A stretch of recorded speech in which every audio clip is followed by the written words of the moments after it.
Sziasztok! Megnézzük, hogy mi újság az Excel, mi van ezzel a valaha szeretett kedvessel.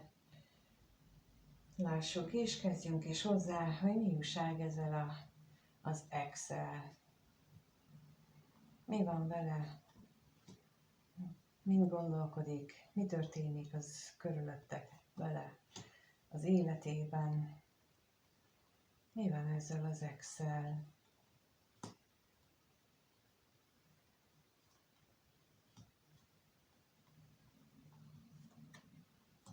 Lehetséges, hogy ő egy találkozásról úgy gondolkodik, akár a tietekről is, hogy az egy nagyon szerencsés találkozás volt. Viszont ez megbillentette az ő kapcsolatát egy olyan személlyel, akihez úgy gondolja, hogy ő hozzátartozik.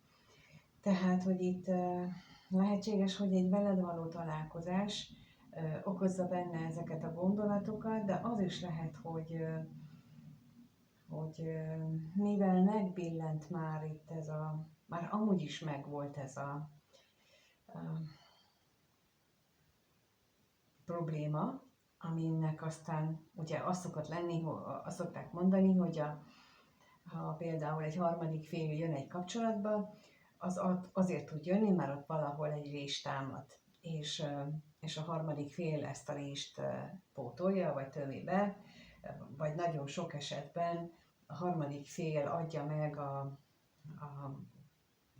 középső személynek, mondjuk így, azt a hiányt, ami a kapcsolatból, a meglévő párkapcsolatból hiányzik. Itt viszont azt látjuk, hogy ez az ex úgy gondolja, hogy bizonytalan már abban, hogy valóban ez a társ az ő társa, bizonytalan abban, hogy mi történik itt az ő társával való kapcsolatában, a jelenlegi, akivel ő most jelenleg a társ, és igyekszik ezt a találkozást a háta mögött hagyni, igyekszik ezt erre nem gondolni, annak ellenére, hogy nagyon is úgy éli meg, hogy az egy szerencsés találkozás volt. Na miért éli meg? Úgyhogy az özvegyemberre kérnek szépen, hogy miért éli meg ő ezt így? Miért?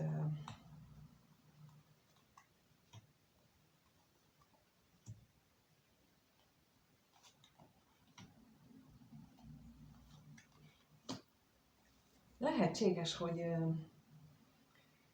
ez a szívének kedves személy olyan dolgokról beszélt, vagy olyan dolgokra világított rá, hogy mitől érték, mi az érték, a valódi érték, és hogy azokon amiket korábban ő értéknek gondolt, azokról kiderült, vagy ez a személy által elmondottak elgondolkodtatták őt, hogy tulajdonképpen ő hazudott saját magának, illetve becsapta saját magát akár hosszú időn keresztül. Na nézzük ezt a bírót, hogy miért bizonytalanodott el, mitől.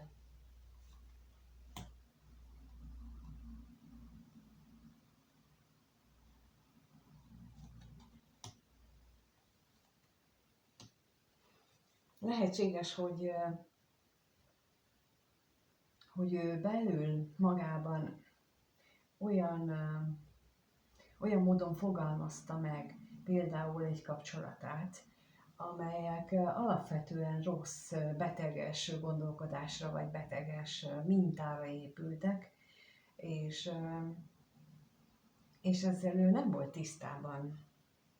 Ahogyan nem vagyunk tisztában azzal sem, hogy például a párkapcsolatainkban a szüleinknek a másolatát keressük. Mindaddig azt keressük, ameddig nem vagyunk rájuk tudatosak. Tehát ameddig például ez a belső gyermeki gondolkodásunkat, ezt nevezik belső gyermeksérülésnek, de valójában az azt jelenti, hogy a gondolatainkat, a dolgainkat, az egész életünket, azok azok a minták irányítják, illetve az elménknek a gyermekkorunkban megtanult mintái irányítják, amelyeket ha nem vagyunk rá, ha nem nézünk rá tudatosan, akkor egész életünkben az alapján keressük a párkapcsolatot, és nem találjuk meg. Ha belegondolunk abba, hogy ki számunkra az ideális, és jó mélyen belegondolunk, akkor vagy olyan, mint a nőknél az édesapa, vagy a férfiaknál az édesanyja, vagy pont az ellentéte. Tehát, hogy nincsen igazából saját kreálmányunk, hogy ki a számunkra ideális, hanem azokat próbáljuk, vagy annak az ellentétét próbáljuk megtalálni, amit már ismerünk. De hogyha erre ránézünk, és ezt így feldolgozzuk, hogy miért akarunk, például azért akarunk egy ugyanolyan társat, hogy vele legalább megéljük azt, amit az apától nem kaptunk meg, így nőként, és akkor a gyermeki énünk, az elménknek a gyermeki oldala, akkor például megkapja azt a vágyott valamit, amire gyermekként vágyott volna az édesapától, akkor egy idő után, mikor ráébred, hogy hát ez nem az édesapa, akkor nem lesz jó a párkapcsolat. Tehát, hogy ilyenek vannak itt a háttérben, és itt nem azt mondom, hogy ő ezt már megértette, hanem azt éli meg, hogy ráébredt erre. Tehát, hogy felismeri, hogy itt az általa elmondottak, vagy az ő általa megismert érzések, gondolatok, azok mondjuk ez egy valódi párkapcsolati minta, az egy valódi párkapcsolati energia, és amiben megélt, az meg az anyához fűződő, vagy a szülőhöz fűződő viszony továbbra is. Tehát, hogy na és akkor ez az, amikor sokszor lehet mondani, vagy mondják azt, hogy hát milyen gyerekes a párja, ha nő, ha férfi, ezért gyerekes, mert így választunk. És ameddig erre így nem látunk rá, és nem dolgozunk fel magunkban, addig mindig egy szülőt választunk, vagy egy gyereket választunk magunknak, és ez csak rajtunk múlik, hogy ezen legyünk túl. Ő most úgy látom, hogy felismerte ezt, hogy ő nálad, vagy veled vagy kapcsolatban megtapasztalta a valóditás érzését, a valódi párkapcsolat érzését. Na, lássuk tovább, hogy akkor milyen egyéb gondolatai vannak még ennek az ex-nek a nézővel kapcsolatban. Ez az ex hogyan van, hogyan gondol még a nézőre, milyen gondolatai vannak vele kapcsolatban, mit gondol, milyen gondolatai vannak.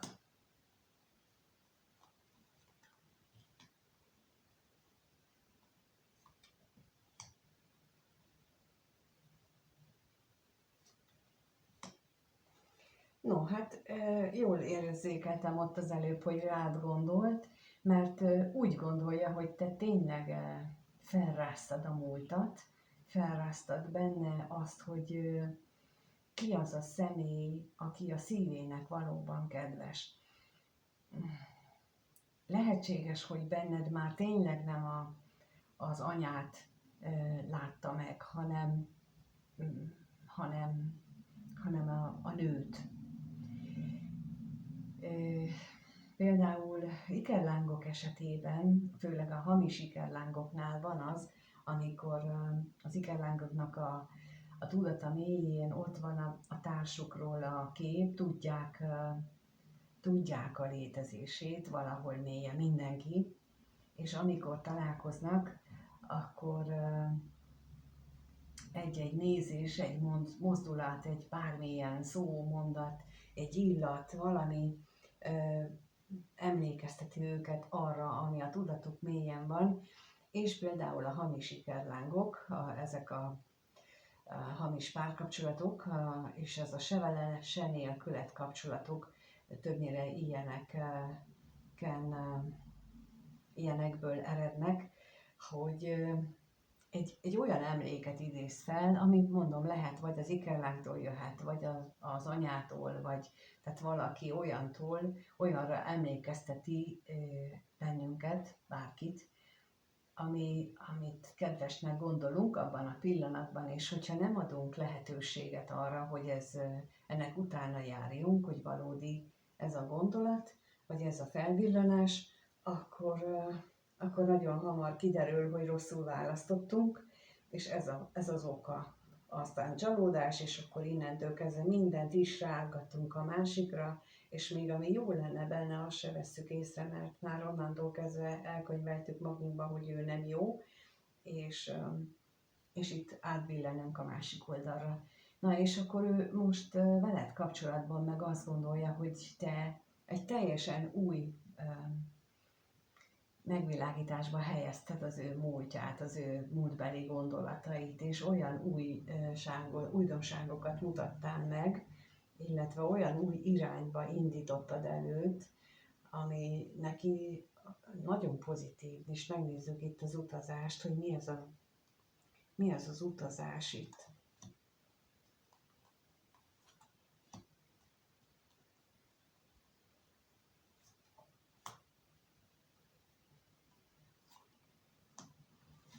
Lehetséges, hogy hogy mostanában már nem nagyon találkoztok, de mégis valamiféleképpen reméli, hogy azért erről egyszer még tudtok beszélni, de az is lehet, hogy reméli, hogy lesz mód arra, hogy ez a találkozásnak a hiánya, vagy amit most megéltek, az ki tudjátok beszélni, vagy hogy az új irányt, új fordulatot, új lendületet vegyen. Na nézzük még itt az ajándékot, hogy az mit jelent.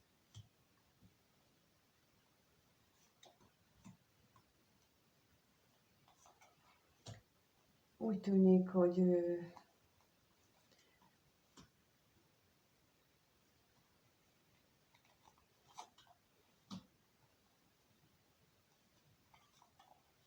vagy hazudott a múltban, és ez vezetett ahhoz, hogy köztetek mondjuk ilyen hatalmas változás, tehát hogy szakítás vagy különválás következett be, vagy pedig túlságosan függött valamitől, amit már tudja, hogy jó lenne hátrahagyni, jó lenne maga mögött tudni, de mégis azzal is tisztába jött, hogy az bizony annak köze volt ahhoz, hogy ti szakítottatok, vagy most nincs köztetek aktív kapcsolódás, és ez bizony nem érinti kellemesen, tehát ezt ő nehezen éli meg. Megnézzük akkor, hogy mit érez, bár ugye az, hogy te itt középpontba kerültél, azért az azt jelenti, hogy nagyon is fontos vagy az ő számára. Tehát ez az ex mit érez a néző iránt, ez a kérdés, hogy ez az ex mit érez a néző iránt, milyen érzések vannak benne a nézővel kapcsolatban.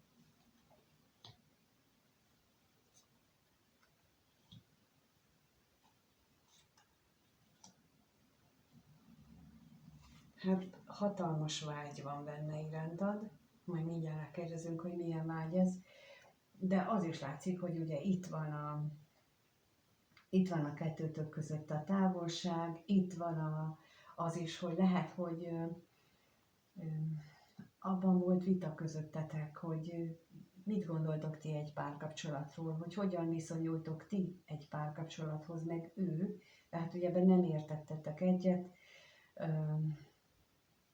lehet, hogy másképp gondoltátok. Ugye nagyon gyakran van az, hogy az egyik el szeretne köteleződni már, hogy költözzünk össze, éljünk együtt hagyományosan, a másik meg úgy gondolja, hogy nem, én ezt nem tudnám, én ezt nem akarnám. És nézzük akkor a vágyat, hogy ő mire vágyik veled kapcsolatban, milyen vágyai vannak még veled kapcsolatban.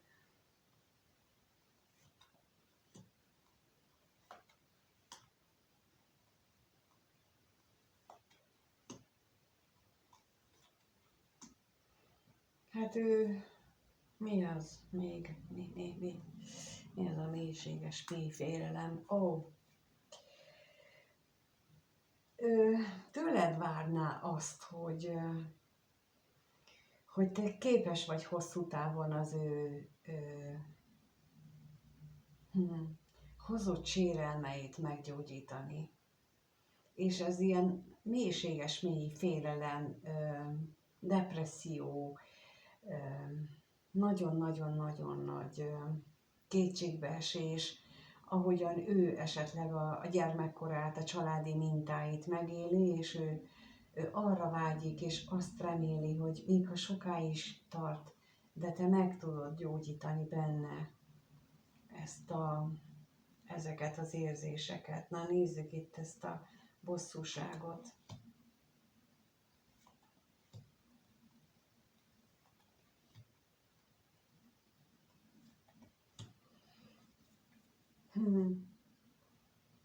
Elgondolkodhat, vagy érezheti azt is, hogy ő okolja magát, hogy az ő túlzott vagy féltékenysége, lehet az is, hogy túlzott féltékenysége, túlzott függőségei közrejátszanak abban, hogy nem jól alakult a kettőtök dolga, vagy hogy ő nem tud menekülni azoktól a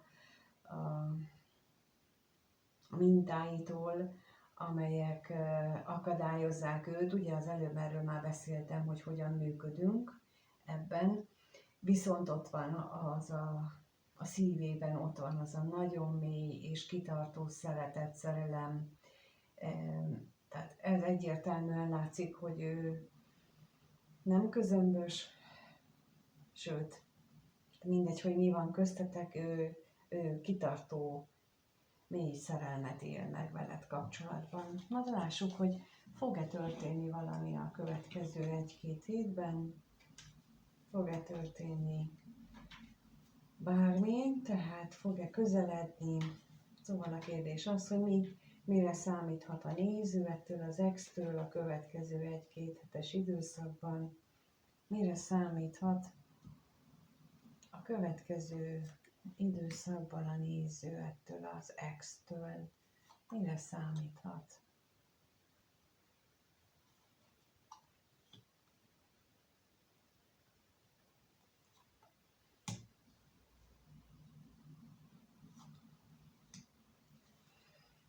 Úgy látom, hogy ő jelenleg nagyon is az anyagi síkra fókuszál, függetlenül attól, hogy időnként ilyen égi impulzusokat kap, amit igyekszik nem tudomásul venni, igyekszik nem foglalkozni vele ezekről az égi impulzusokról, viszont nagyon arra fókuszál, hogy az ő kötelezettségeit, mármint anyagi síkon meglévő kötelezettségeit, azt ő teljesítse. És akkor az őző egy férfire kérek, hogy ezt hogyan gondolja, vagy hogyan.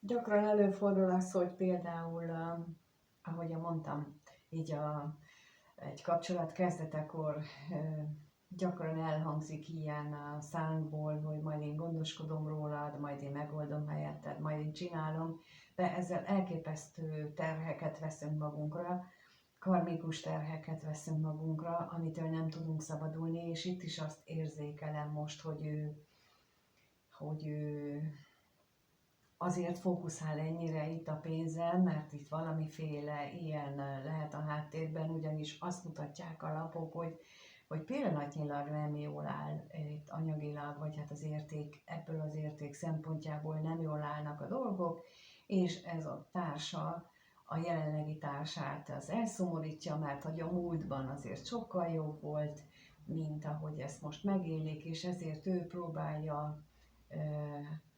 próbálja ezt korrigálni, de mint ahogy mondtam, vannak helyzetek, amikor az élet így, illetve az égiek így nyilvánítják meg az számunkra, hogy nem jó úton járunk. Tehát amikor nem mennek nem megy a munka, nincsen bevétel, elszegényedés következik, akkor az mindig annak a jele, hogy nem jó az út. Mindig annak a jele, hogy eltértünk az előre eltervezett életutunktól, mert igenis nagyon alaposan el van tervezve az életutunk, van szabad akarat benne, de amikor nagyon eltérünk a szabad akaratunknál fogva, akkor belép egy ilyen mechanizmus, és elkezdenek bennünket, mondjuk így képletesen pofozni, hogy ember, eszmélj már fel, a lélek tudja, hogy mit kell csinálni, csak menjél utána. Na most ő nem ezt éli meg, ő még most nagyon az anyagra fókuszál, és hogyha ezt éli meg, hogy ő vele mondjuk így nem jól bánik az élet, meg a család, meg a társ, akkor bizony ott a háttérben az van, hogy kellene magával foglalkoznia, és akkor erre figyelni. De nézzük, mit jelent itt a váratlan öröm.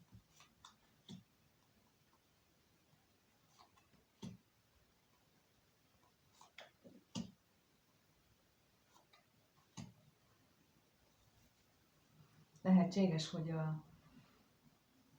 veled kapcsolatosan történik benne valami nagy változás, ami összhangban lehet a reményeivel szemben, vagy azzal. Szóval, hogy így nem azt mondom, hogy fog hozzátok közeledni, de mindenképpen egy fizikailag, de mindenképpen látszik, hogy ott vagytok a gondolataiban, érzéseiben, és bármi is köti le az ő hétköznapjait, ti nagyon meghatározóak vagytok az ő számára. Köszönöm szépen, hogy itt voltatok, itt vagytok és megnézitek a videót. Hogyha egyéni konzultációt szeretnétek, akkor a leírásban megtaláljátok az elérhetőségemet, a stb-re, az STB-re rákattintotok itt a szöveg végén, a pontok után, akkor ugye ott lenyílik, és a továbbiakban pedig ott vannak a kék színnel jelzett linkek, amire ha rákattintotok, ott mindjárt lehetnek különböző, vagy mindjárt elvisz benneteket különböző helyre, például ahol az egyéni konzultációt mindjárt meg is tudjátok kártyás fizetéssel rendelni, de a blogbejegyzésre, ahol a belső gyermek sérülésekről írok, amiről az előbb is beszéltem, ott bővebben olvashattok róla, és minden más is találtok még itt a leírásban, és ajánlom a figyelmetekben, mert ha nem akartok, vagy nem tudtok, mert nincs rá módotok, hogy így fizessetek mondjuk önismeretért, azért itt találtok ingyenest is, ami hasznos lehet a számotokra. És ne felejtsétek el a hálás vagyok dolgot, amit november elején indítottam, mert ezzel emelitek magatokat, ezt a kapcsolódást is, és ha bármit akartok tőle, akkor ti így tudtok tenni a kettőtök érdekében. Nem kell hinni benne, csak csinálni kell. Ez a lényeg ennek az egésznek, és majd aztán jön ez magától. Köszönöm, hogyha megírjátok kommentben, hogy mit gondoltok, hogyan élitek meg ezt az egészet, az interakciókat is, a lájkokat, és bármilyen más emojit. Aki még nincs feliratkozva, kérem, hogy iratkozzon fel, mert az segíti a csatornát. Ha bekapcsoljátok, rákattintotok a harangra, akkor az azt jelenti, hogy bekapcsolja az értesítést is.